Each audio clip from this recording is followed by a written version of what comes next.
Good evening. Thank you for all being here tonight. I'd like to officially call this Mayor and Council meeting on January 24th, 2022 to order. For the record, Mayor Wilson and Councilmember Zapata have excused absences. And before we get started, I would actually like to read a statement from Mayor Wilson. Opening statement from Mayor Wilson at meeting on Monday, January 24th, 2022. It is with an abundance of caution and great remorse that I cannot be with you, my fellow citizens, tonight at our Mayor and City Council meeting this evening. Tonight is an especially special evening as we welcome a great many local civic and patriotic leaders and honor them. We begin a tradition of honoring our great Roswell veterans tonight with a very special award beginning with Roger Wise this evening.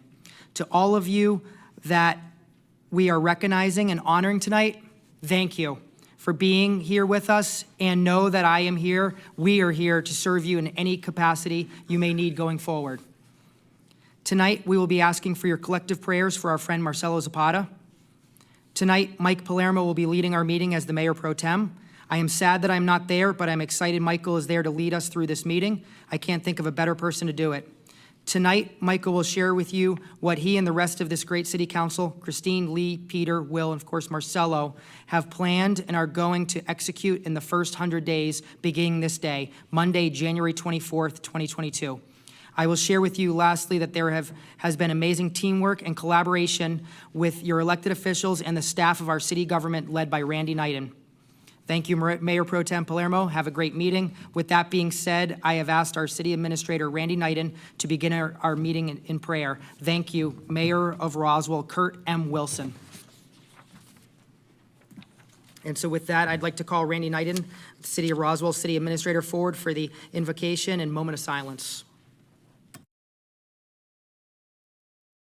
Would everyone please stand with me as we observe a moment of silence and join me in an invocation.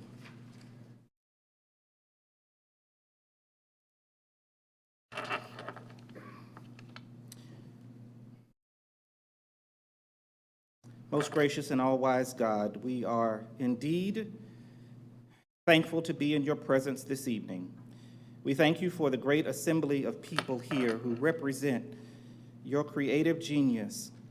We thank you, dear God, for the opportunity to be able to assemble together in peace and enjoy the freedoms of this great nation. We thank you for the mayor and council who have given themselves to service. We pray that you would crown them with wisdom, understanding, and strength to discern and decide the great matters of this city. We also pray for members of this elected body, and we pray for health, wholeness, and healing. We pray, oh God, that you will bless us this evening. We know that the plans you have for us are to prosper us, to give us hope and a future. We pray your blessing upon this great city and upon everything that is done tonight, that it will be pleasing in your sight. We're reminded of the great words of the prophet Micah when the question was asked, what does the Lord require of us? And that is to do justly, to love mercy, and to walk humbly with our God. We thank you, dear Lord, and we pray that you be with us this evening and always. It is in your Son, Jesus Christ's name, we pray. Amen. Amen.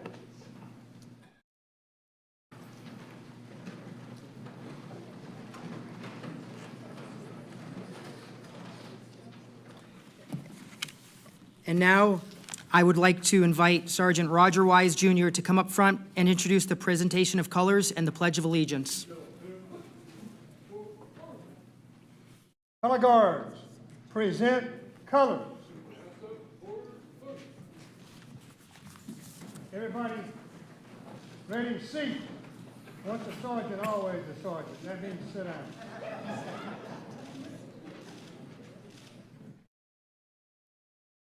On left, wait.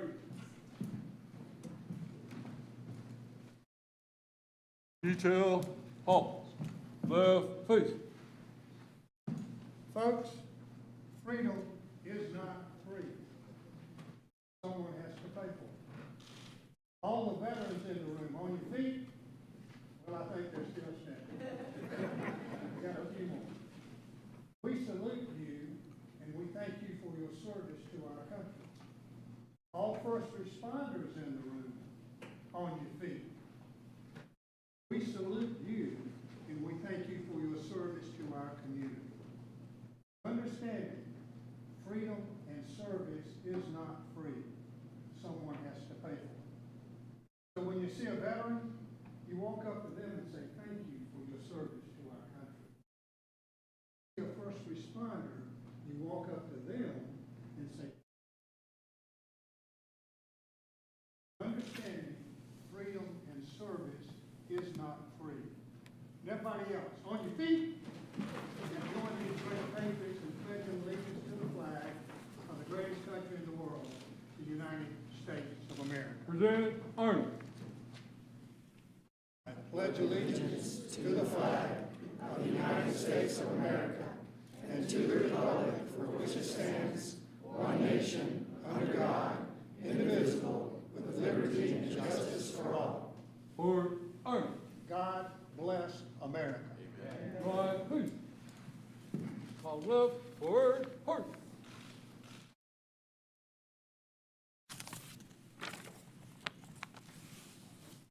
Excellent.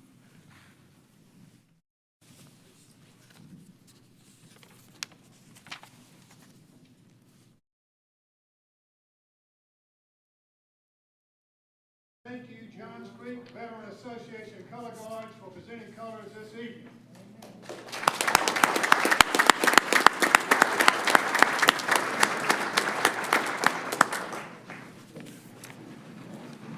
That was great. And before we get into the mayor's report and the agenda, I would actually like to really thank all the great organizations that were here. So I would absolutely like to thank all of you that have come.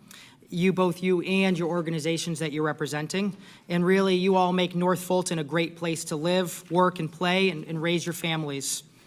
This evening, we're going to recognize organizations and individuals who make this possible. For starters, first, we'll address and appreciate the Georgia Military Veterans Hall of Fame. Army Colonel Rick White, please stand.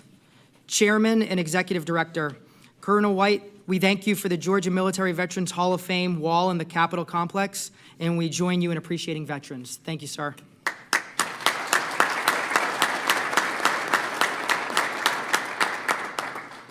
Veterans of Foreign Wars, Navy veterans and Roswell resident, Mr. Jim Swain.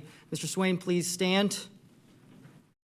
Jim, we thank you for your organization and for the many programs you present to our veterans. Thank you, sir.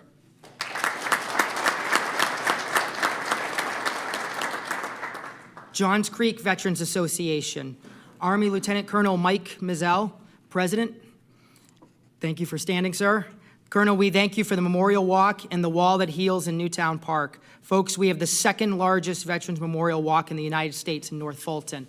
I learned a lot about it today, and it's absolutely impressive. Thank you, sir.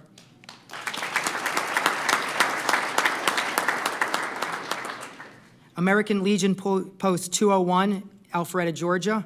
Veteran and Colonel Ralph Jordan, a Marine veteran, was Colonel able to join tonight?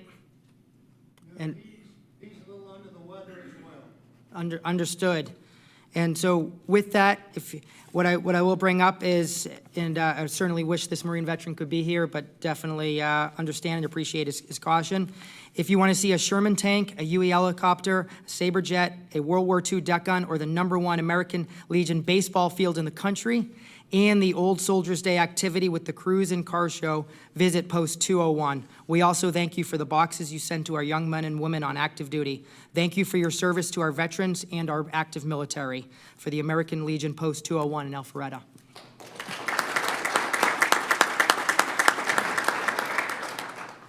Warriors to Citizens, Army Colonel Mike Roberts. Please stand. He had a conflict. He was unable to be here. Excellent, thank you. And so just to be aware, for those of you that are not familiar with Warriors to Citizens, PTSD is a major problem, and the Colonel's program counseling and assisting individuals or couples with PTSD is something special, and we certainly thank their service to our veterans.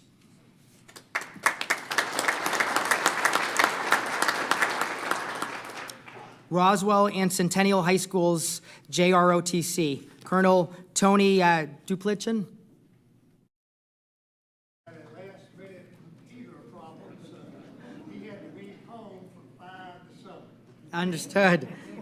We certainly thank them for their service and really the role models to our young cadets. They're making a difference and enhancing their educational experience.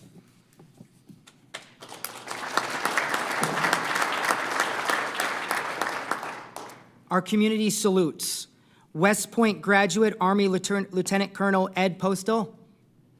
Excellent. Thank you, sir, for standing. Colonel, saluting high school seniors who have signed up to serve our country in the military. Service is something special. Thank you for your program. You're making a difference.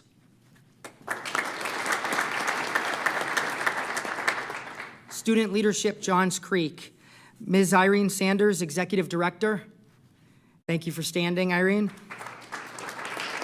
And Irene, we thank you. You're inspiring the future leaders of our communities. We appreciate you and your program. And she brought 2 students here that are really excelling and really young leaders here at Centennial. If the 2 student leaders are, again, really appreciate you coming here earlier today.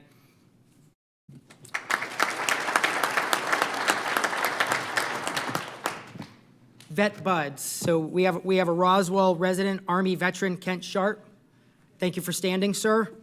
Air Force veteran Steve Haynes. Thank you. And Army veteran Jason Robbins.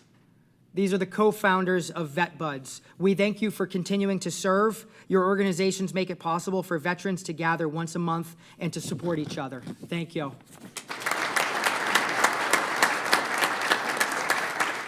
And Council, I do have some information for you all on Vet Buds that I'll ask Mr. Knighton passes out to you later this evening. But again, great organization, and thank you for your service. Masons of North Fulton, Mr. Scott Childress. Thank you for standing, sir. Excellent. Thank you, Masons of North Fulton.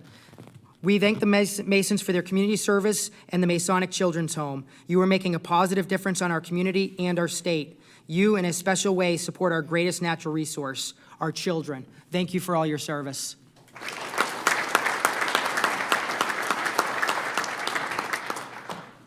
And it's just so exciting with so many great organizations here and continuing with so many great groups that are really helping our community in so many different ways. Johns Creek Rotary Club, Mr. Kent Davies, President. Thank you for standing, sir. Kent, I thank you and all of your membership for all the great things you do for our community. Your support of the JCVA programs is greatly appreciated. Thank you, sir.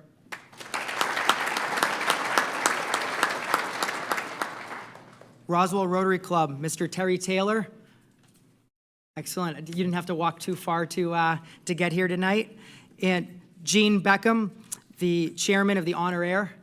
Gene, good evening. David Young, chairman of the Memorial Day in Roswell. Thank you, sir.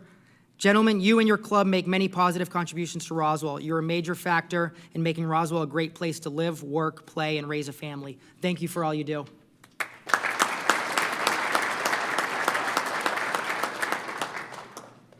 Sons of the American Revolution. Al Finley. Good evening, sir. Thank you for all that you do. Really, you and your organization bring so many contributions that you make statewide, honoring veterans and their families. Thank you for you and your great organization. And lastly, but certainly not least, we have Carl Black. Is Mr. Todd Smiley Baker here? And unfortunately, Smiley was not able to make it, but certainly he is so often at so many of our different events in Roswell. And Smiley, we thank you and Carl Black for the many contributions you make to our community. Seems like every time I hear something good happening in Roswell, Carl Black is part of that presentation. And again, Smiley and the whole Carl Black team doing so much for our veterans and our community. Thank you for Carl Black. So I would like to again thank each of you for taking time out of your schedules to be here this evening so that we can say thank you for all that you do to make our community a great place to live, work, play, and raise a family. If at any time we can be of service to you, do not hesitate to contact us. We stand ready to serve. Thank you.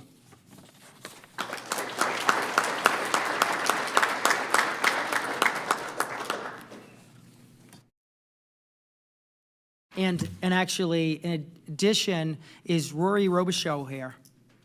Excellent. So I know you want to make a statement from Representative Robichaud, who's down working at the Capitol right now, so I appreciate you being here.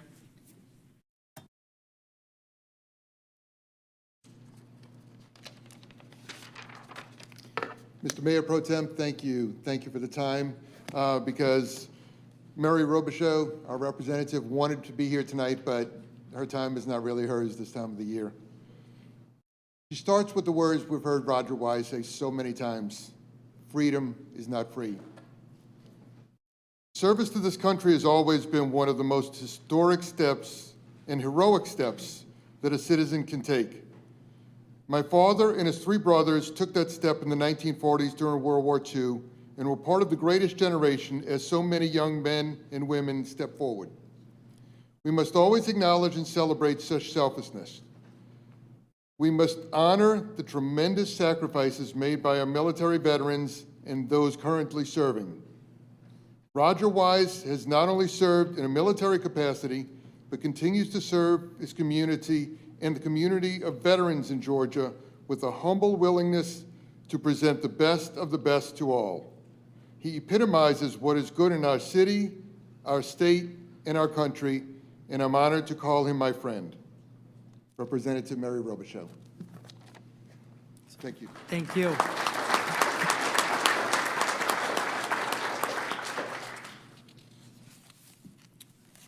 And so now moving into the mayor's report. Reading of a proclamation for the Esteemed Veteran of Roswell Award to Mr. Roger Wise, Jr. And so as was mentioned earlier with the mayor's message to us all, and something I discussed earlier when speaking with the veterans before in the meeting, this year and ongoing, you're going to see a lot more appreciation and really support for the veterans that support so much for our community and our nation. And so what better way to do it than tonight, starting with reading this proclamation for this great award. And so clearly there's so many here tonight because of one person.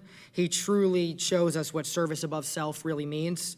And I would like for Sergeant Roger Wise to join me and also bring members of his family forward this evening, because I have a special presentation for Roswell resident Sergeant Roger Wise, Jr., a member of the Georgia Military Veterans Hall of Fame, class of 2019. And so as you come up, I'm gonna actually read the proclamation, and then if you're willing, I'd love for the council to get a photo with you and anyone that you invite for the photo, if that works. So proclamation from the office of the mayor. Proclamation: Roger Wise Jr., esteemed veteran of Roswell. Whereas Roger Wise was inducted into the Georgia Military Veterans Hall of Fame into the class of 2019, since his honorable discharge in January 1967, Wise has dedicated his subsequent years to volunteering for and supporting a myriad of civilian, military, and charitable enterprises. Whereas Roger Wise has been recognized as an outstanding Georgia citizen in 2014, Senate designated Roger Wise Jr. Day on March 13th, 2014, and received the Rotary District 6900 Club Builder Award in 2015. Whereas we remember that the strength of our community and nation is in our collective bond to a spirit of service, and that there is no higher calling than those who have served in the United States Armed Forces. Whereas we are proud that the city of Roswell commemorates this great service of yours and are honored to begin the tradition of honoring the veterans in our community with you. Now, therefore, I, and of course, because it's the mayor's proclamation, I, Kurt Wilson, mayor of the city of Roswell, and of course, I, Mike Palermo, mayor pro tem, fully support it and excited by this, do hereby name Roger Wise Jr., an esteemed veteran of Roswell, on January 24th, 2022, and call upon all of our citizens to recognize his outstanding service to his country and our community.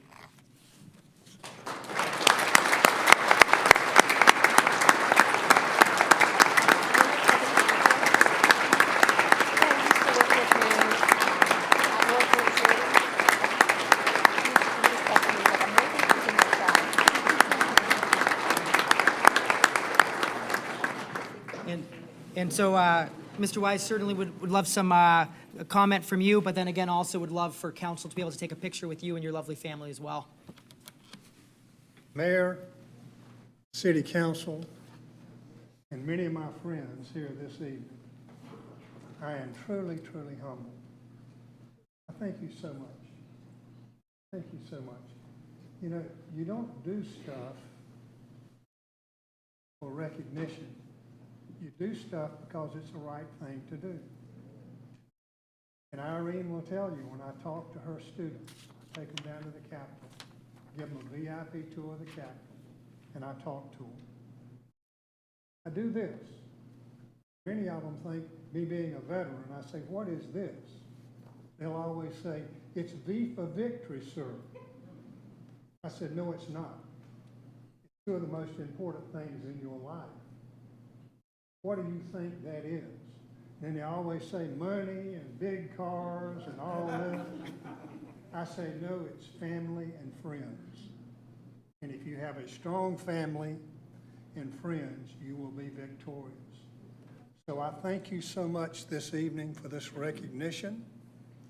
Not only me, but my family thanks you, because I'm gonna start crying. I mean, I'm sorry, but this is just something special. And many of my friends, thank you all for being here. God bless everybody, and God bless the United States of America.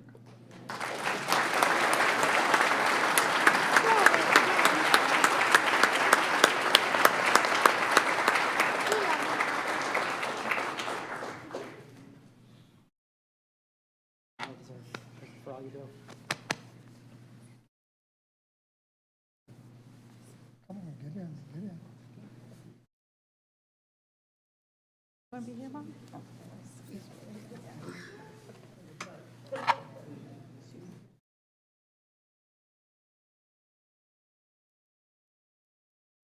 I've got to say one more thing. This is my wife of 50 years.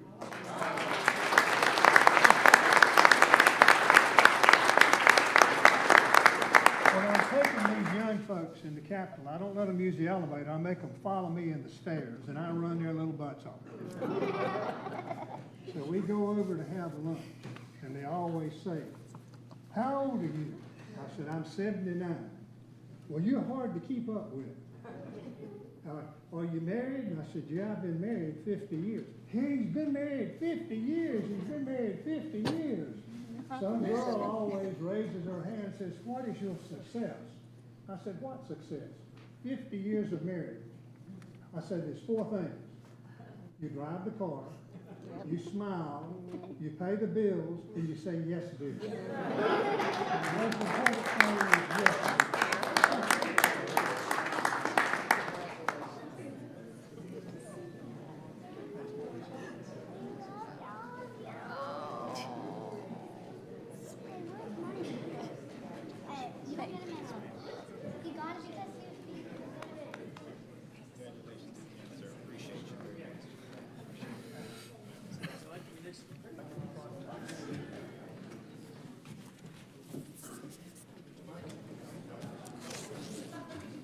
You've earned it. Yes, you get it.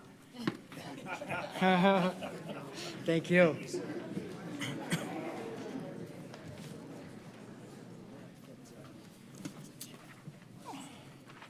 Excellent. So now within the mayor's report, item number 2, reading of a proclamation for Black History Month. Proclamation from the office of the mayor. Roswell Roots celebrates Black History Month.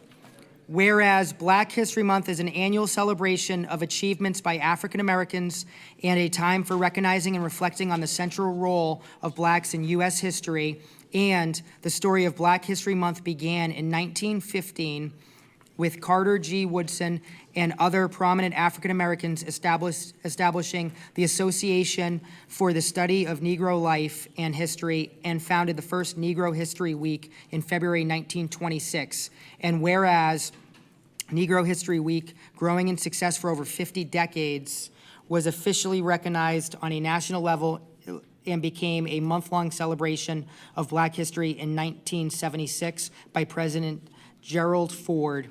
And whereas February was designated a Black History Month in recognition of Black achievements that greatly impacted American history and culture, And whereas the Cultural Arts Division of the City of Roswell Recreation Parks Historic and Cultural Affairs Department, working with a volunteer steering committee, will host Roswell Roots, a festival of Black history and culture. And whereas community partnerships help support this month-long festival, including Alpha Kappa Alpha Sorority, Phi Phi Omega Chapter, Fulton County Remembrance Coalition, Fulton County Schools, Groveway Community Group, National Council of Negro Women, North Fulton Area Section, Rubicon Studios, and whereas the 2022 Roswell Roots Festival includes exhibits and events focused on the culture of Black history, including artist exhibits, storytelling, history, music, education, literature, and more, and celebrates the contributions of Roswell's African-American citizens, both past and present.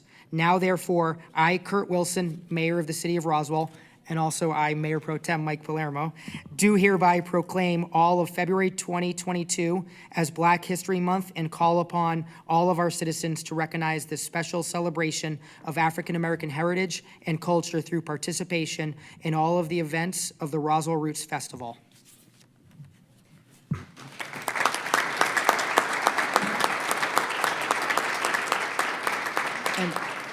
Excellent. And with that, as you can see, I'd like Becky Hawkins to come up and really talk about it. And also, if the Roswell Roots Committee is here, then afterwards, I'd love the opportunity for a photo op with City Council.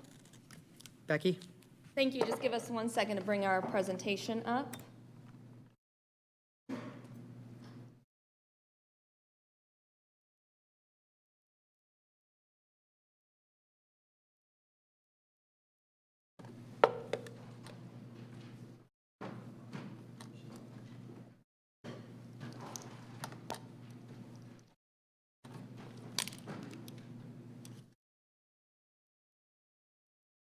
Excellent. Good evening. Thank you for having us here tonight and for the opportunity to present the 21st Roswell Roots Festival. I'm Becky Hawkins, the Cultural Arts Manager for Roswell Recreation and Parks. And to start, I would like to take a moment to introduce our Roswell Roots Committee and the Cultural Arts staff who coordinate Roswell Roots. The Roswell Roots Committee volunteers and dedicates their time and energy year-round to ensure Roswell Roots remains relevant to the community and offers an engaging calendar of events and programs for all ages. With us tonight, we have our 2022 Committee Chair, Sharon Crumley, our 2021 Committee Chair, Gail Bohannon, along with Marie Epps, and unfortunately not joining us in person tonight are our members Mary Lucas, Teresia Carrington, Nancy Bishop, Jerry McDonald, and Michael Harris. Representing staff, we have David Crow, Cultural Arts Coordinator, and Corinne Sutherland, Cultural Arts Supervisor. As we enter into the 21st year of Roswell Roots, we have taken the opportunity over the last year to reflect on the past, present, and future versions of this long-standing festival. We want to ensure the festival continues to represent the community as well as the region. In order to transition Roswell Roots into a new era of ideas, planning, and events, we have taken a bold step and reinvented the Roswell Roots logo. We hope the updated logo will truly reflect how Roswell Roots continues to evolve and adapt with the greater society around us. The previous logo has served Roswell Roots well over the last 20 years, but now, as we enter into our second decade, Roswell Roots is ready for a brighter and bolder approach. Borrowing symbolism and colors from various African regions, the updated Roswell Roots logo uses a collection of symbols and rich colors to express the values and philosophy of our Roswell Roots Festival. This logo illustrates the following: harmony, renewal, growth, harvest, protection, freedom, honor and remembrance, connection, healing, prosperity, wisdom, home, and spirit. Introducing the brighter and bolder Roswell Roots logo, which we hope will usher in new possibilities and even more success. To further speak to this year's festival, I would like to introduce Committee Chair Sharon Crumley, followed by Cultural Arts Supervisor Corinne Sutherland.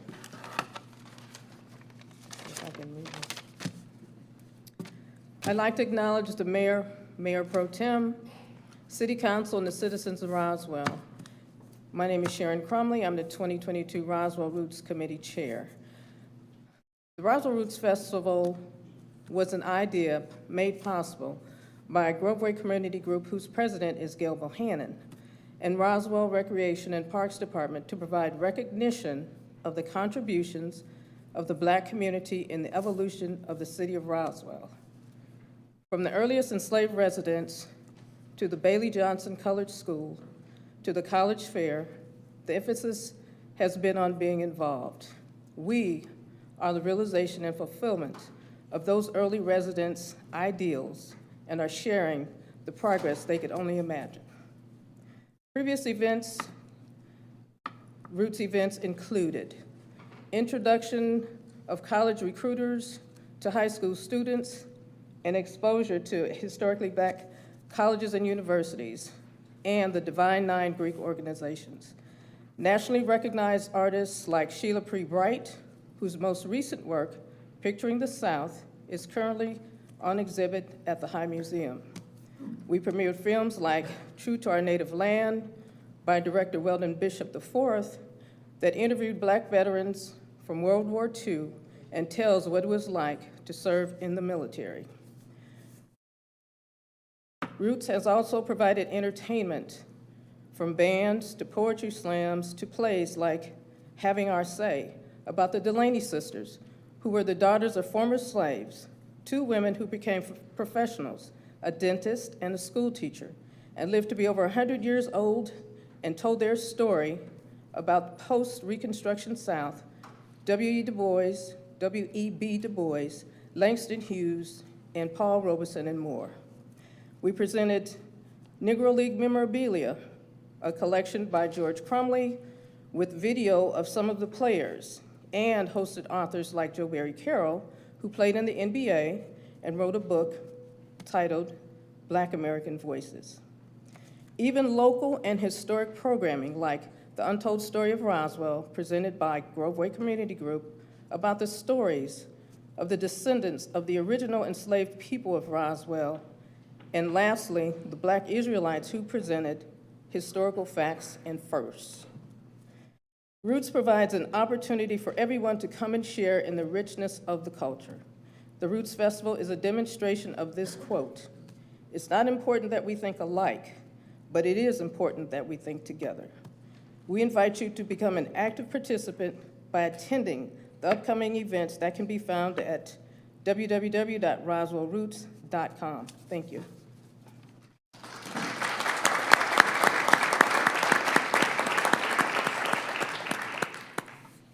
Thank you, Mayor Pro Tem and City Council, and to all of you joining us this evening. I'm Corinne Sutherland, the Cultural Arts Supervisor for the City of Roswell's Recreation and Parks Department, and I have the honor of telling you a little bit about our exciting upcoming events calendar. Our Cultural Spotlight Series highlights cultural performance, including Orchestra Noir, an evening of spoken word with award-winning poets Ashley Hayes and Joan Lyric Leslie, in addition to children's programming. Through various artistic exhibits, we will ignite the conversation of history, social injustice, and Black culture. We have invited Roswell students and local artists to Roswell, including partnerships with the Fulton County Schools and Fulton County Remembrance Coalition. Through an effort to expand our outreach to the youth of Roswell, we have a day-long opportunity to explore Black history with the Black History 101 Mobile Museum. Along with our Historic Assets Division, we will be offering Super Museum Sunday, a day of free admission, and programs at our historic house museums. To represent the core of Roswell Roots, our local community, and in partnership with Groveway Community Group, we will once again offer the opportunity to hear the stories of what it meant to be growing up in this region. In addition, we welcome actor John Doyle, who will be performing an original piece at Barrington Hall entitled Reflections on Slavery. We look forward to seeing you all at one or many of the upcoming events, and there are brochures for all of you in front of you and also for those of you here in the back. And again, like Sharon said, you can find additional information at roswellroots.com. Thank you for your time.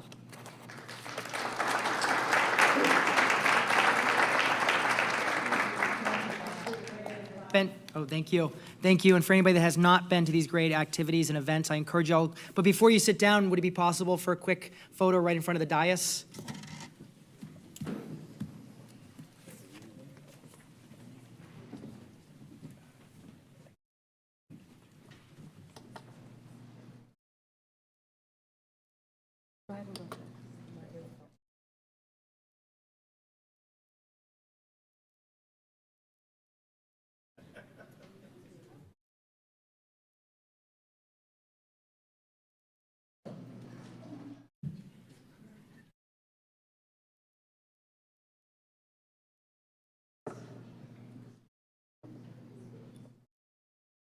Ready?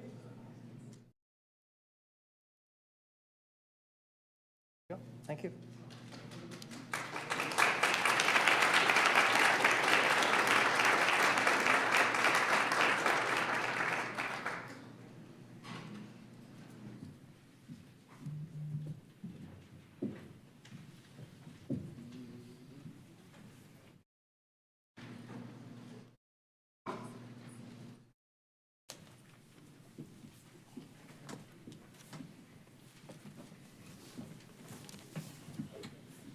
Excellent. Thank you. Moving on to item number 3, approval of a planning commission reappointment for Sean Richie. Do I have a motion to appoint Sean Richie to the planning commission? Motion to approve for the Planning Commission reappointment of Mr. Sean Richie. Do I have a second? Second. Excellent. So motion from Councilman Vanstrom, second from Councilman Morthland. Let's have a vote. All in favor? And it is unanimous.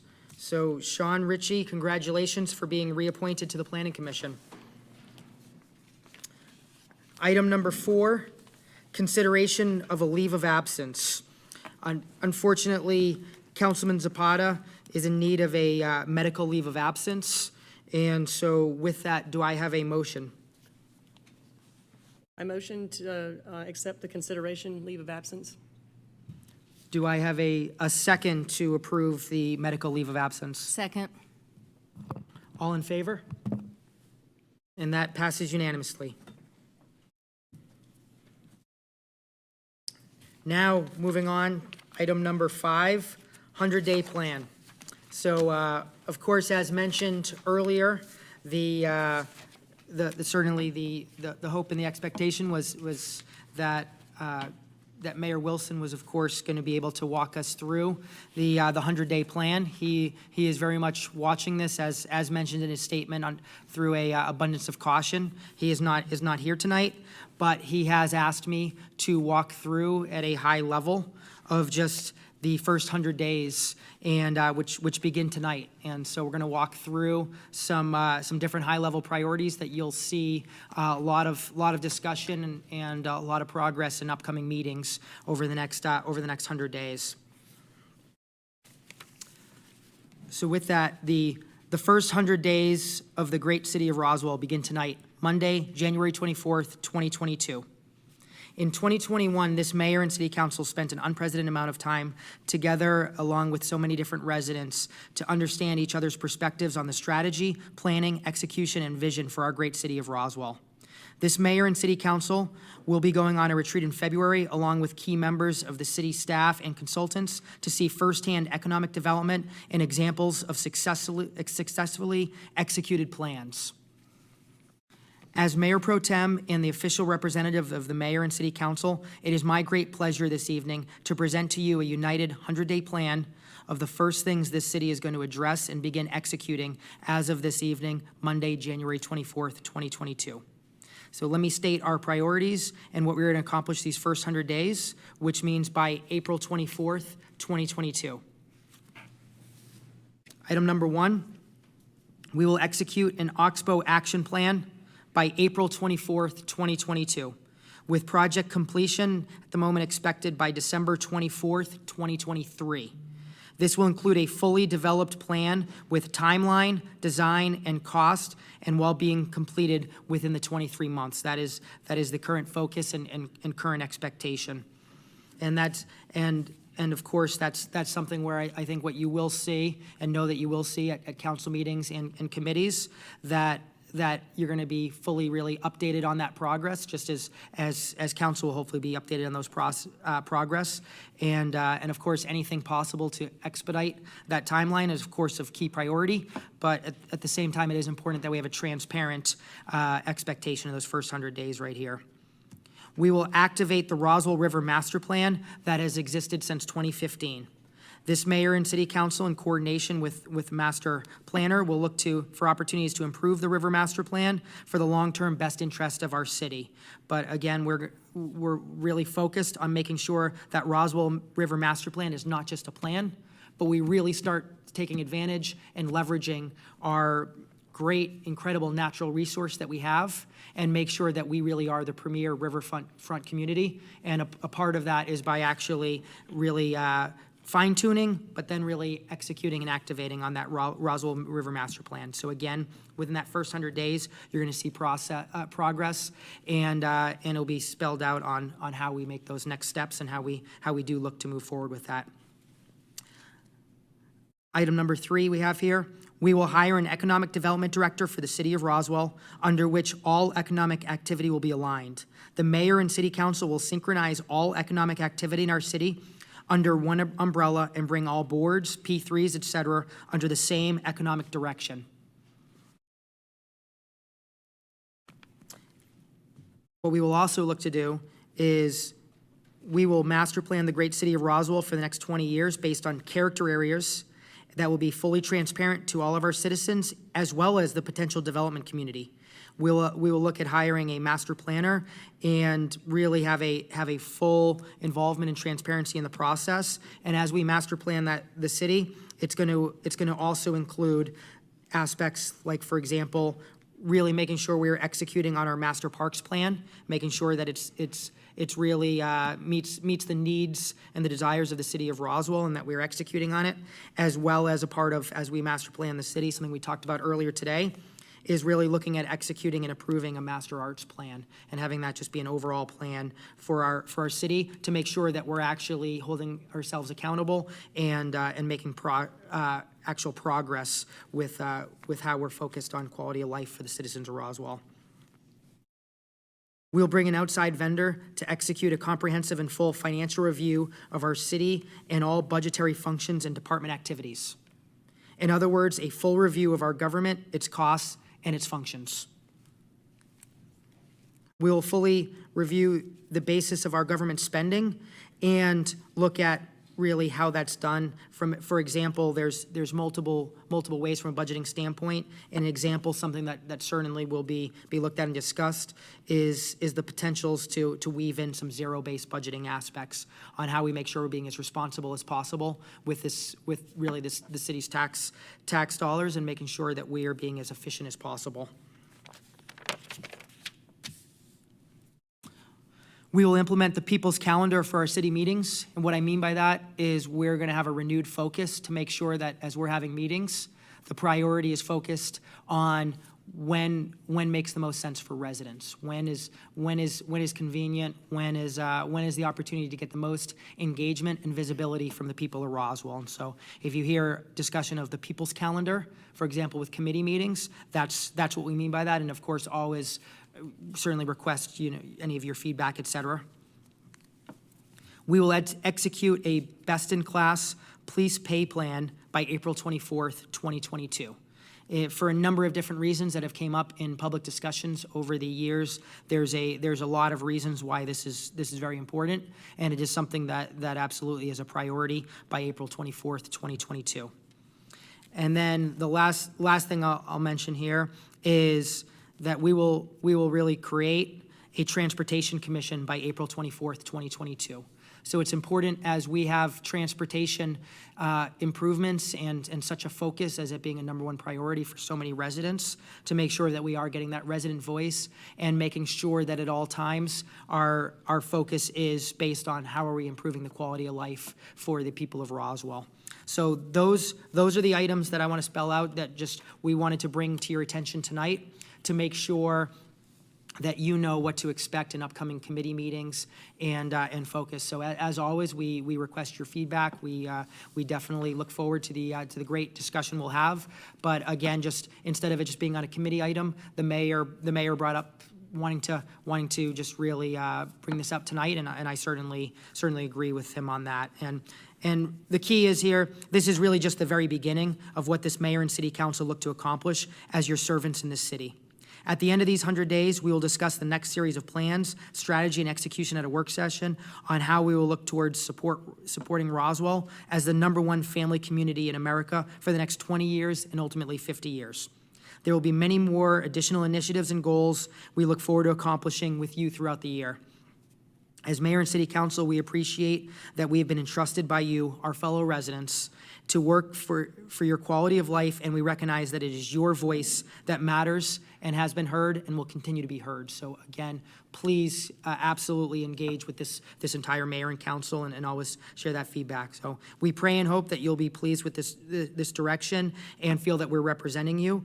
And in addition to always, of course, emailing mayor and council and reaching out in a number of different ways, as a reminder, next Monday is open forum, and we always want to hear from you. So a week from now tonight is the opportunity for, we call it open mic night. Officially, it's open forum, but it's the opportunity for any of you to raise any issue or need that you have with the mayor and council, as well as with the community. And again, we're so privileged for the opportunity to get to represent you and work for you. So that is the items that we want to discuss and what you should expect in upcoming committee meetings. So with that, there's no vote on this item because, of course, these are all things that will go through committee and the committee process. But I do want to open it up for council if there's any comments.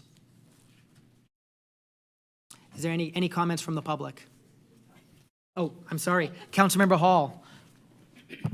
Thank you, Mayor Pro Tem. I just want to express my gratitude to Mayor Kurt Wilson for putting together and drafting this document and sharing his ideas and visions and the discussions with residents over the past months. And just to share how very, very excited I am to work with all of my colleagues on council and staff to make this vision or make this plan a reality. Very exciting times ahead. Thank you. Any comments from the public?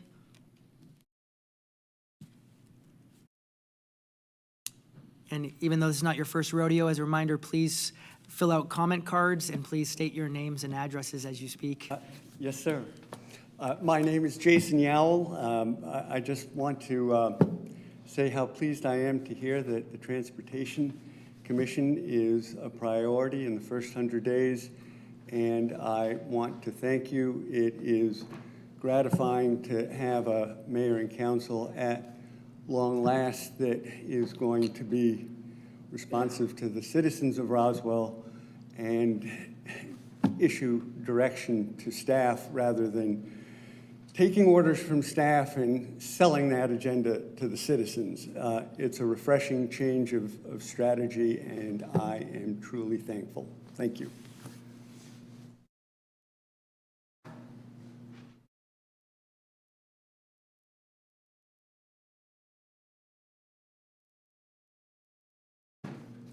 Hi, my name is Sally McKenzie. I'm at 47 Goulding Place. The 100-day plan is so exciting. You guys got your work cut out for you. I just wanted to make two quick points. The Oxbow completion plan, I'm hoping that you will also include specific focus on the entwined and tangled Maple Street project.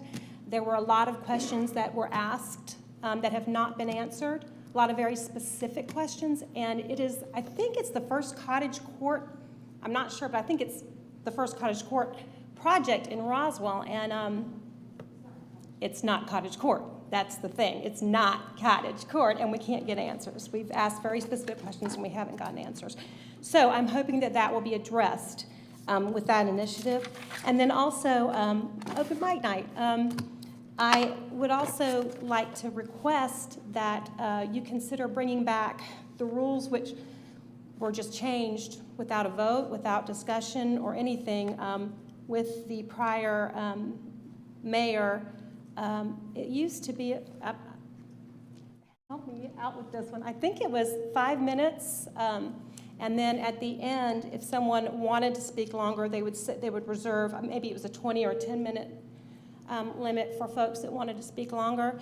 And everybody wants to move on with their night and whatnot, but there have been times when there are subjects that you really do want to address, whether it in coordination with other people or just that are very complex, that cannot be done in 5 minutes. And if we are talking about opening up the dialogue and transparency and communication with council, I think it's a really good idea to bring that back. That's our one chance. So thank you. Thank you. And before the next speaker, I do want to address some of those comments. So just to give full clarity, when it comes to the 100-day priority regarding Oxbow, it absolutely will be focused on the construction and road improvement. That's not to say that separately there shouldn't be the discussion to answer any questions that someone might have about the development there. So that's something that I would definitely want to see staff be able to answer. But I do want to clarify that would be separate than the pure focus of getting the Oxbow completed. So that's number one. What I also want to mention is that certainly my expectation of this mayor and council would be the terms of the open mic night would be based on a voted on resolution, which as the resident just mentioned, involved that anyone that wants to speak for 5 minutes or less gets to go first, and then anybody that has not spoken yet then can go last to speak for a longer amount of time, and there was a voted upon resolution around that. And so I'm not sure this mayor and council could certainly want to change that, but if they did, I would think it would be with a public vote and public discussion. So those are my comments to that. And then next.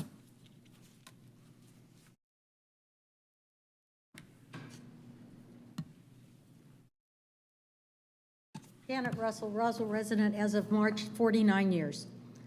I probably remember more than all of you since you weren't born. Regarding what Sally just said, in the beginning, you could talk for as long as you wanted. Remember, as long as you wanted. And then it became 15 or 30 minutes. And then arbitrarily, without any vote at all, we were restricted to 5 minutes. 5 minutes, and the clock ticks. Nothing gets discussed in 5 minutes. That was to limit our open, free discussion of ideas to the council. So knowing that you're all more open to that, I would hope that you would restore it to 15. Then they changed it to 5 minutes for people that just had a quick comment, oh, my garbage got picked up or whatever. And then others that had more in-depth comments could speak for up to 15 or 30 minutes, just so you know what was going on. Secondly, I would like to make sure that you know that at work sessions, we used to be able to ask questions or comments. And that was arbitrarily removed under the last administration as well, which absolutely sends the message to residents, screw you, don't come to the work session, watch it live at home in your pajamas and drink a beer because you can't talk anyway. When in fact, some things are being presented that are false, improper, or you just don't know what they're talking about. And there are people who do care, who do know what they're talking about and need to be given the recognition and acknowledged. Yes, you are a wise person. Thank you for your knowledge. I would hope that this city would acknowledge that we have some really great, smart citizens in it, and they can give you good input. Regarding the Maple Street, I was present at that work session when Planning and Zoning or whoever approved that cottage court. That is no more a cottage court than I'm a size 6 and 5'8". That was the biggest baloney I have ever heard, and it was just pushed through by some old man that wouldn't know a cottage court if it hit him on the head. I grew up with cottage courts in California, and that is not what it is. And that should be stopped immediately. It's absurd. We have some transportation safety issues that are terrible that I wanted to bring up tomorrow at the Transportation Committee meeting, that I was told there is no precedent for it, therefore I cannot. I spent 3 weeks walking without a car in this town, and I now know every square inch from the river to Woodstock Road, and I can tell you where broken sidewalks are, double power poles in the middle of sidewalks. Georgia Power is replacing power poles and not taking down the old one. They're tying it to the new one, taking up the entire sidewalk. So if you're visually impaired, you're screwed, or a pregnant woman. One more thing, that stupid Hawk crosswalk that's going to go on in between the two crosswalks on Highway 9 is the biggest joke I have ever seen. You got a crosswalk that takes you from Variant across to Canton Street, and you got a crosswalk that takes you from the park, the path, to a crosswalk with pedestrian lights. Who in the world is going to walk to the middle because that's shorter? No, it's not. I took geometry. This is not shorter than this. So I want to know who got the favor to get that in, because it's stupid. Down at Highway 9, where the Mexican grocery store is, Mercado Jalisco, there is a MARTA bus stop, and people live behind there in lots of single-family homes who are Hispanic. They want to walk across the street to go to the Mexican grocery store, but it's a 6-lane divided highway with no crosswalk at all. That tells me where the priority is. For the people that got the beer in one hand, the phone in the other, and the baby strapped to their chest, walking across the road. But the person who's pushing a baby who has brown skin has no value at all. Thank you. Thank you for your comment. I definitely support more crosswalks throughout the city and certainly improving pedestrian safety throughout. So I think that will be a good discussion among the new Transportation Commission as well. Any more public comment? Excellent. Thank you. So that was a high level of a 100-day plan. Again, expect to see a lot more discussion at upcoming meetings. But again, for those of you that tuned in, you got to see a preview tonight of what to expect at more committee meetings coming down the road and what else to expect in the upcoming months.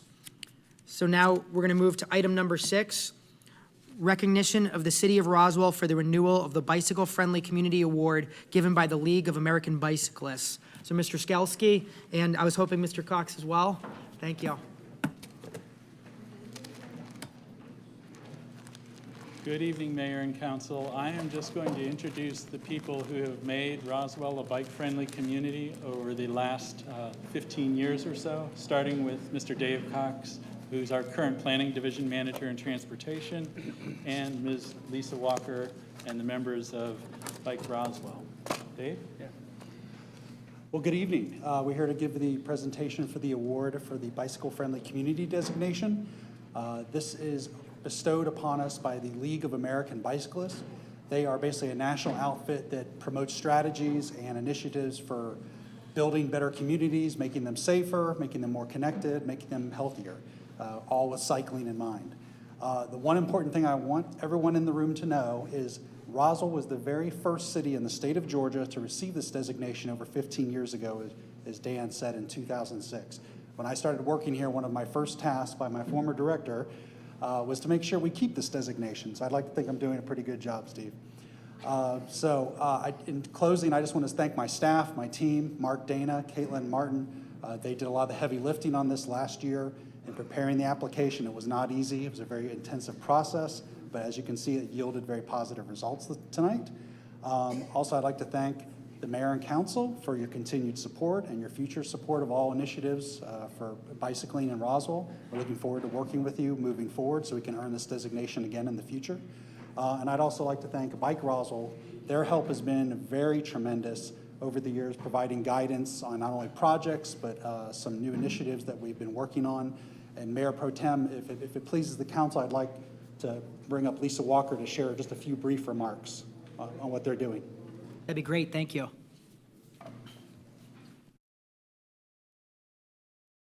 Good evening. The League of American Bicyclists just last week gave us a huge shout out. They posted in their Facebook page a really nice compliment to the city of Roswell. They called our collaboration of local leaders and bicycle advocates an inspiration in how we should work together, and highlighted our annual Mayor's Ride and Roswell Moves event in their post.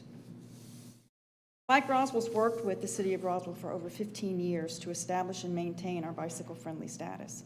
And being bicycle-friendly doesn't just benefit bicyclists like us, It enhances the community as a whole. The annual Mayor's Ride and Roswell Moves attracts people not only from Roswell but all around. They're two very popular events, and they celebrate our wonderful city. Our volunteers have worked with city staff from almost every department: transportation, parks and rec, special events, all working together with us to host some really special events and volunteer opportunities. Dave Cox, who's our liaison to the transportation department, has worked and volunteered his time so that our board can be more effective in our advocacy for Roswell and its citizens. None of this would have been possible without the support of our mayors and our councils over the years. Your support and participation are essential to maintaining and hopefully enhancing our bicycle-friendly status. We're bronze now, but we want silver. So please come ride with us April 24th this year. Have lunch and enjoy the Roswell Moves, where we shut down Canton Street and open it up to bicycles and pedestrians and have music and a lot of fun. Thank you. Excellent, thank you. So just before, I would love to do a photo with you, but first just want to actually say really a big thank you.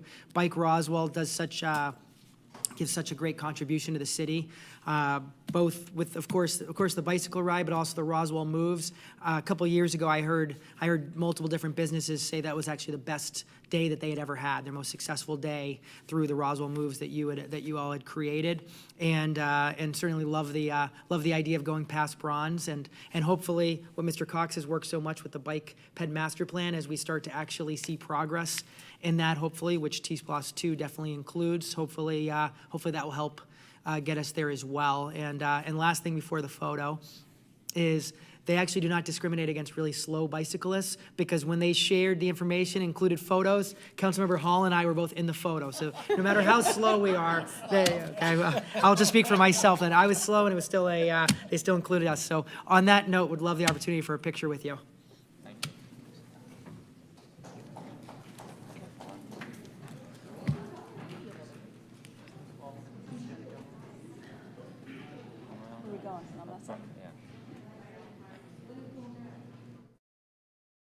Yeah.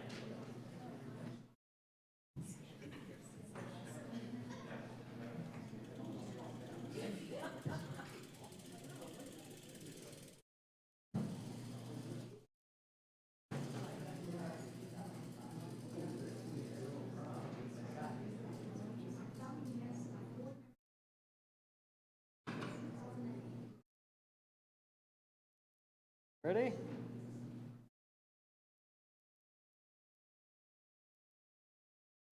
All right, thank you.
And now into the agenda.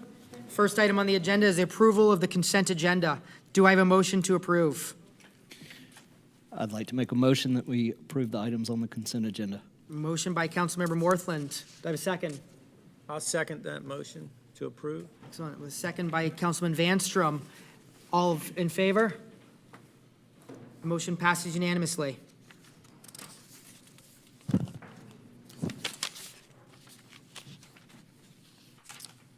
So now moving over to finance, we have the finance liaison, Councilmember Hall.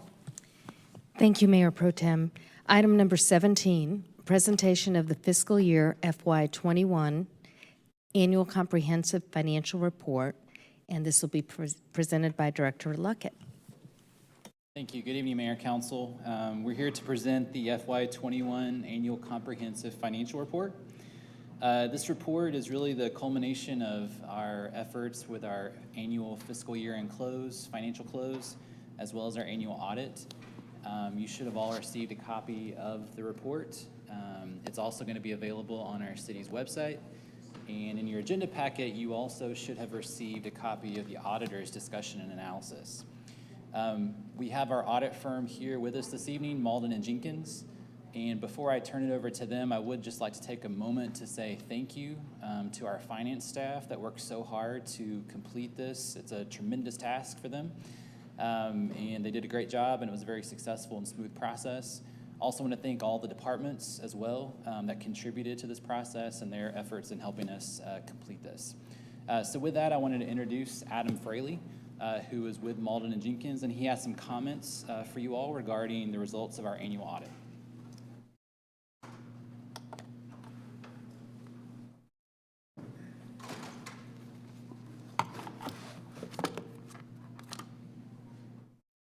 Good evening. Thank you for having me here this evening. I'm Adam Fraley with Malden & Jenkins. And there's my clicker. As Mr. Luckett mentioned, you should have the annual comprehensive financial report for the year ended June 30, 2021, as well as the auditor's discussion analysis for June 30, 2021 as well. And we've got I'm going to refer to as AD&A quite a bit, a lot easier to say. So you've got that on the screen with you this evening. And you'll also hear me refer to the annual comprehensive financial report as ACFR. Again, just to make it a little simpler on me here. But I'm going to pretty much stick to the AD&A during my presentation. This includes a little bit of the highlights of the numbers, the financial results of the year, also our required communications, and then the results of the audit. So if you want to follow along with me there, I'm just going to start off on page 2 here. Again, I'm Adam Fraley. I was the engagement lead partner. We also had Christopher McKellar, who was the director over the engagement, and then Will Durzes, who was a manager. And you can see a lot of years' experience by these are the team leaders for the audit. As far as Malden & Jenkins, we're a full-service CPA firm, but we have a large niche practice in serving state and local governments. And so you'll see on the page there, we serve over 565 state and local governments every year. Over 120,000 hours to those local governments each year, utilizing over 125 full-time equivalents to do so. So that being said, we have a large governmental niche that has a lot of expertise, a lot of years behind it in doing just what we did for Roswell and providing audit services. On the next page, these are some of the other industries we serve, as well as some of the other services that we provide. And then on page 4, so the city is required each year to prepare a set of annual financial statements in accordance with generally accepted accounting principles, have those statements audited by independent CPAs, and submitted to the state of Georgia within 6 months of its year end. That's what's required by law. And so the city did close out its books as of and for the year ended June 3rd, 2021, turn those over to us, as well as all the other information that we needed to conduct our audit. And based on our audit work, we issued an unmodified audit report. We oftentimes call that a clean opinion. What that means is that based on our test work, the financial statements are considered to present fairly in all material respects the financial position and the results of operations of the city of Roswell for the year ended June 30, 2021. In addition to what's required by state law, you'll see a couple additional sections here that I'd like to point out. The introductory section and the statistical section are not required under state of Georgia law. Those are actually required if you choose as a local government to prepare an annual comprehensive financial report. The city goes above and beyond what's required by state law in providing and preparing an ACFR. And then on the next page mentions the award that the city has been able to get over several past years by the GFOA, which is an award for excellence in financial reporting.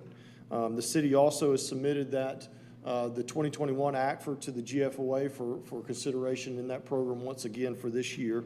And so A lot of extra work, a lot of hard work goes into preparing an ACFR by your finance department. And, you know, I really want to pat them on the back, going above and beyond. It really is a big deal. And more governments in Georgia elect not to do an ACFR than do elect to do one. So a lot of, you know, big pat on the back there. The statistical section that I mentioned on the previous page, I'd encourage everyone to kind of look back at that. It's got 10 years of history of both financial and non-financial statistical type information, and back there, a lot of good information. And then on the city's finances, turning with me to page 7, of course, the city's main operating fund is the general fund. Here's a table, or a graph rather, showing 5 years, taxes being obviously the largest revenue source for the city of Roswell, and as is most local governments. You'll see there over a 5-year trend how property taxes, sales taxes, and then other business taxes have behaved over that 5-year period. And then on the next page, you'll see a pie chart of some of the other revenue sources, being licenses, permits, other charges for services, etc. And then the same type of chart for the general fund's expenditures for the year, the largest of which being public safety expenditures.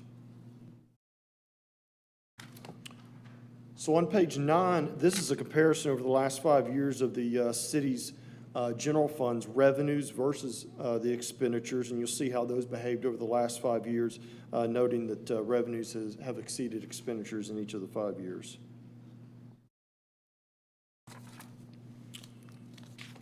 The next, so on page 10, going through page 11, this really is a Cliff Notes version to the financial statement footnotes. So the ACFR, when you look at the footnotes there, you can kind of refer back here and kind of see what each one of those are meant to tell the readers, and the additional narrative that kind of explains some of the financial statement elements and pages in the ACFR. And then on page 12, this mentions that the city also is required to have a single audit. What that means is that they expended more than $750,000 during FY21 of federal expenditures. And so they were required to have a single audit, and we did conduct a single audit and issue an opinion on that as well. And then on page 13, this starts and goes for a few pages here. This is our required communications. I'm not going to go into detail on each one of these, but I do want to touch on a couple of them. On page 14, it asks us to disclose whether we had any significant difficulties or any disagreements with management during our audit. I'm happy to report that we did not have any such difficulties or any such disagreements with management concerning any accounting for transactions or anything of sort. In fact, management, the finance department, and those that we had to work with outside of finance to get the information that we needed from an audit evidence standpoint to do our procedures was very forthcoming, timely, and able to meet all the deadlines with the state law and everything else as part of the audit process, so we certainly appreciate that. On page 15, we did have some audit adjustments, as it notes there. Those are attached to the back of this document for you to review. And then, of course, independence. It really is the cornerstone of what we do as external CPAs providing our audit services. We are independent of the city, both fact and in appearance, and want to make sure to mention that is required by our standards, and we, of course, maintain that independence. The next, page 16, this goes into, we did have a couple findings during the audit. I know that the city council, and really it's two findings, one on page 16 over to 17, and then another one starting on page 18. So I know the council is aware of these. I know that corrective actions are being taken related to these two findings. These are things that were identified and that we, by our standards, had to cite as part of our audit report that were identified as far as internal control related matters and compliance with state law matters to the city. All right, and we did also, so on page 19 of the AD&A, as kind of a byproduct of the audit, these are items in items 1, 2, and 3 right there. that don't raise the level of being required to be cited as findings by our auditing standards, but are things that we noted during our audit process, maybe where some controls could be strengthened here or what have you, to where we want to provide them to management. We've discussed those with management and, you know, to just streamline processes where we can. And then the rest of this document, starting on page 20, GASB is the standard-setting body for accounting in financial statements for local governments, and they keep us very busy. As you can see, a lot of this document remaining here is all the new GASBs that are coming out. So we always want to keep the council, want to keep management, being the finance department, abreast of these newest standards that are coming out as you make decisions. Obviously, those result in transactions and how those may be reflected in the city's financial statements going forward with these new accounting standards. So again, just kind of staying ahead of the curve on what's coming down the pike there. And that concludes my presentation, but if you've got any questions, I'd be happy to try to answer those. Thank you. Councilmember Hall? Thank you, and I do want to thank Ryan and his team. They do an outstanding job, and especially an outstanding job explaining all the details to those of us that don't understand government finance as well as you all do. My question, I've got a couple of questions. The first one is on the findings, unfortunately, that we all know by law that you had to disclose. And what are the potential repercussions to those as far as our bond ratings? Can you speak to that? You know, of course, I'm an auditor, not maybe an underwriter or those working in that market, although we have a lot of experience in seeing what goes on with bond ratings and so forth. You know, in my experience, or in our experience, bond rating agencies tend to usually see kind of what you're doing going forward, kind of what are your plans, what are the controls you're putting in place. And so I think that if they're seeing you doing that and taking corrective measures on whatever that may be and kind of having that plan going forward, they seem to kind of be very interested in that as far as when they're making their rating. Okay, thank you. And I do have a second question. This is actually one of the standard notes that were made, and it relates to the excess expenditures on page 38. It was note number 3 that we had excess expenditures, I think it was related to police, and I just wanted to ask if that was noted because we did not do a budget amendment, or if somebody could elaborate on that one for me.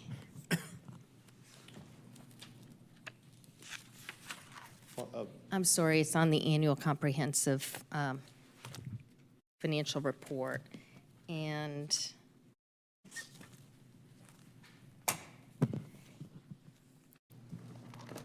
Page 38.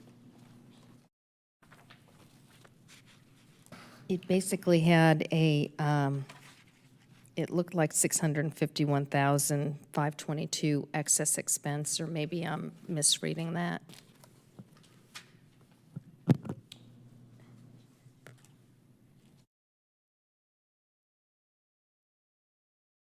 I don't have the details in front of me right here, but I'd be glad to look into that and get that information back to you if that's okay. Okay, yes, it's just under excess expenditures over appropriations, and for the year ended June 30th, 21, expenditures exceeded the budget in one fund as follows. The general fund, and it was police, $651,522. So I just thought we might do a budget amendment for something like that versus going over. I'll look into that and Thank get you. back to you.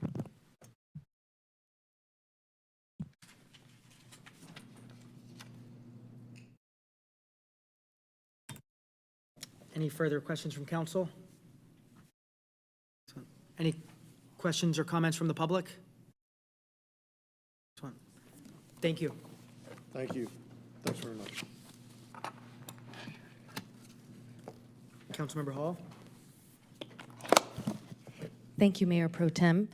Item number 18, approval of the FY 2022 mid-year budget amendment, again presented by Director Luckett.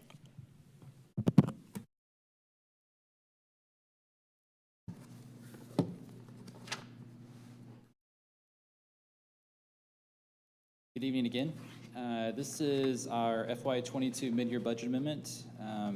Have a brief presentation to go over, and then we can get your comments and feedback on that. So I just wanted to go over some background, kind of regroup on the process of where we've been, where we are today.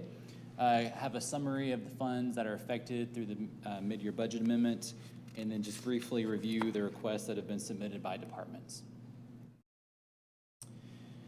So the FY22 budget was approved by Mayor and Council back on May 24th, 2021. Staff began working on the mid-year budget amendment recommendations in late September. The mid-year budget amendment was presented at the November 8th work session, and those items that were presented represented all of the departmental funding needs for the remainder of the current fiscal year. On November 29th, 2021, Mayor and Council approved 5 time-sensitive requests and deferred those remaining items to the January 10th meeting, and then those items were then deferred to this evening. Just to recap what has already been approved at the November 29th meeting, there were 5 requests: the facility maintenance program, a fire engine replacement, a pool deck replacement, property maintenance for our historic homes, as well as a tennis court rebuild project, totaling $2.7 million. Also just wanted to kind of recap the guidance that was provided to departments as they were pulling together their requests for mid-year. First of all, any new operating budget spending would be contingent upon the availability of new operating resources. In other words, we want to make sure that we are matching our recurring expenditures with recurring revenues or resources. At the time that we were assembling the mid-year, our financial data for FY22 was preliminary, and so we were still pretty early in the fiscal year. Also, we knew that as we were preparing for the FY23 budget process, there are several cost increases and things that we know are coming, and we wanted to keep that in mind as we developed and prepared and presented mid-year recommendations. Finally, we also recommended delaying any new recurring operating requests, if possible, until FY 2023 in order for any new recurring spending to be evaluated among all departmental needs. And then finally, our primary recommendation would be to utilize the mid-year budget amendment process to fund one-time capital or capital budget needs through the use of available fund balance. So with that, I have a quick summary of what we're recommending. What you see here on this chart is a summary of our general fund. And so at the top, you can see that we had an estimated fiscal year current fund balance over our reserve, our emergency reserve of 25%. That amount is $2.5 million. We're recommending net revenue adjustments in the general fund that would increase revenues by $1.1 million. And so that would provide total available funds of $3.675 million.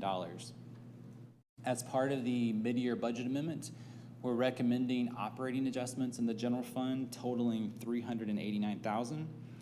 We're also recommending a transfer to our capital projects fund to fund several capital project items and at a total of $1.1 million.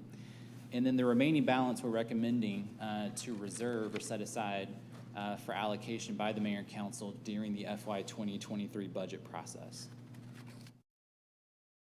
I also wanted to hit on those general fund revenue adjustments that we are recommending. As I mentioned, those total $1.1 million. That includes additional sales tax revenue of a little over $1 million, additional business tax revenue of $425,000, additional charges for service revenue of $90,000. And then we also had some revenues that we're anticipating to come under budget, and so we want to go ahead and make those adjustments as well. That includes our property tax revenue, a reduction of $305,000, as well as our licenses and permits revenue, a reduction of $100,000. So the total is a net total of an increase $1.1 million. So that summarizes our general fund recommendations. The next slide gets into our capital projects fund. And here, what we see is a transfer in terms of available funds, a transfer from our general fund of $1.1 million. We're also recommending to recognize lease proceeds regarding our lease purchase of public safety laptops. That was an item that was previously approved by Mayor and Council earlier this fiscal year. And so this is simply recognizing the lease proceeds that came into the city. That's a $795,000, so total available funds of $1.9 million. And then we're recommending capital requests at the same amount, $1.9 million.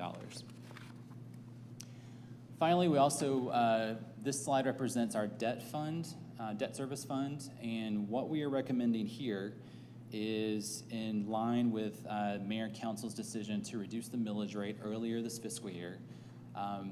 And so as a result, we're going to collect less revenue, and we're going to use fund balance to cover our debt service that's due in FY 2022. So in our debt service fund, we have an estimated fund balance of $2.3 million. And our budget amendment would be to reduce the revenue to reflect the millage rate decrease and the use of fund balance. So it'd be revenue reduction of $850,000. That would leave us with an estimated remaining fund balance in that fund of a little over $1.5 million.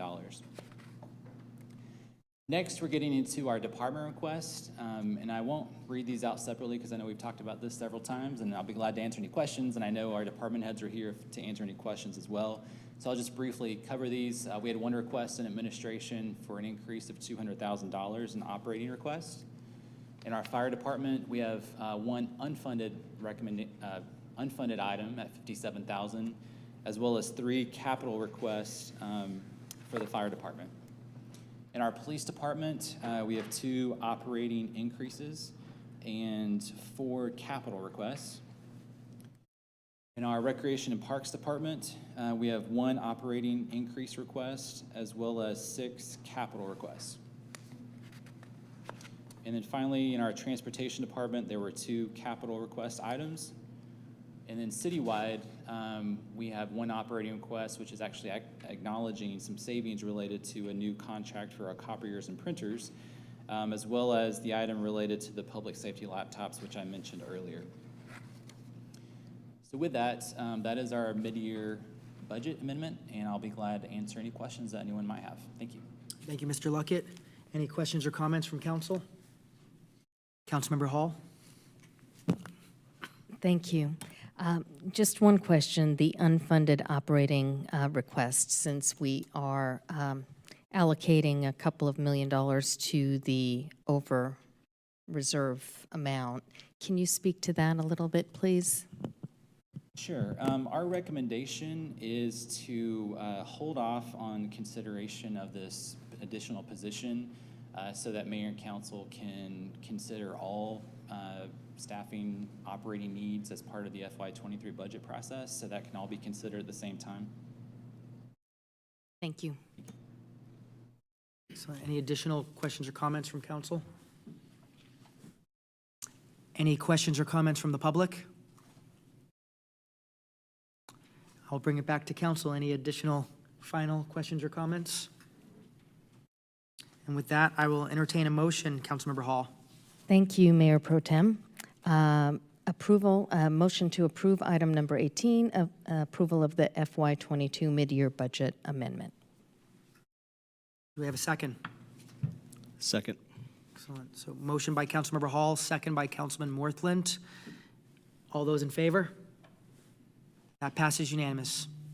Thank you. And it looks like under the city attorney's report, we have a recommendation for closure. Mr. Davidson? Thank you, Mayor Pro Tem. Yes, I have a recommendation for closure to discuss personnel, litigation, and real estate. Do I have a motion? Motion to move to closure. Do we have a second? Second. So we have a motion by Councilmember Hall, second by Councilmember Hills. All those in favor? And that passes unanimously, and this meeting is adjourned. Yes, very good job. Thank you, sir. Good job.